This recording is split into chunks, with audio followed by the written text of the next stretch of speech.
अल्लाह को किसने बनाया?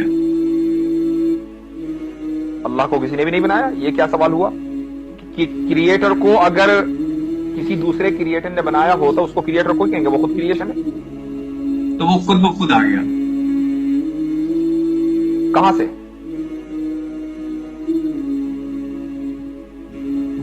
वही मैं कह रहा हूं कि वो उसका एग्जिस्टेंस क्या है? हाँ, नहीं, मैंने पूछा आपसे, आपने कहा वो खुद ब खुद आ गया, कहां से? वही तो मैं आपसे सवाल कर रहा हूं कि वो जो है, अगर आप कह रहे हैं कि उसको किसी ने नहीं बनाया, तो इसका मतलब है कि वो मतलब खुद ब खुद एग्जिस्ट करता है और उसको जो है किसी को मतलब खुद ब खुद है वो। एक मिनट, ये बताइए कि आपने कंप्यूटर बनाया है ना? तो क्या कंप्यूटर के अंदर बैठे हैं आप या कंप्यूटर के बाहर बैठे हैं? बाहर बैठा हूं।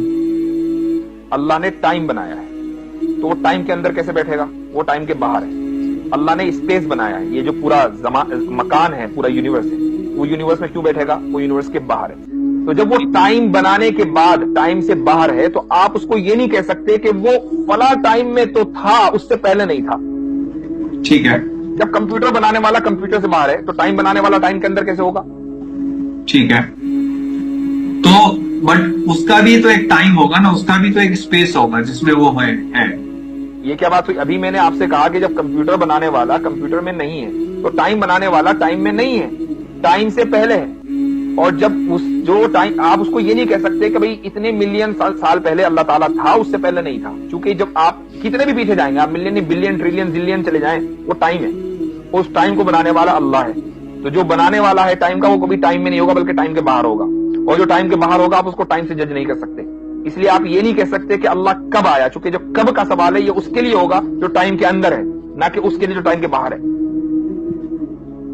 तो मतलब कुछ ऐसी चीजें हैं जो खुद मतलब हमेशा से रह सकती हैं, वो हमेशा से है, ये आपका कहने का कुछ ऐसी चीज नहीं, सिर्फ अल्लाह।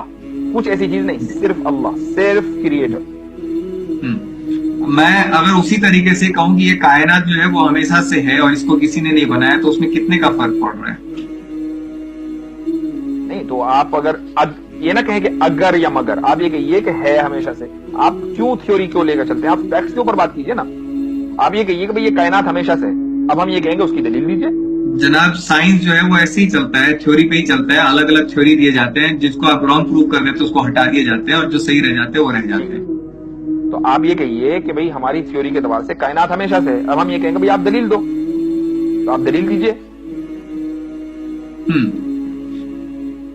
नहीं, मेरा जो है मेन पॉइंट आपको कहने का ये था कि जैसे खुदा हमेशा से हो सकता है, वैसे ही ये कायनात हमेशा से क्यों नहीं हो सकती है? क्योंकि कायनात क्रिएटर नहीं है, कायनात क्रिएशन है। आप वरना तो ये कहना पड़ेगा जिस तरीके से कंप्यूटर बनाने वाला है, इसी तरीके से जिस दिन पैदा हुआ था उस दिन कंप्यूटर भी पैदा हो गया था।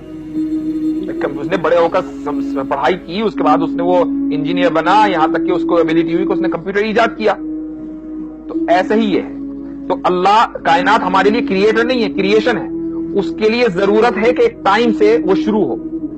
ठीक है, एक टाइम से वो शुरू होगा और उसी को हम क्रिएशन पॉइंट कहेंगे। अल्लाह क्रिएटर है, वो टाइम बाउंड नहीं है। ठीक है, वो टाइम बाउंड नहीं है।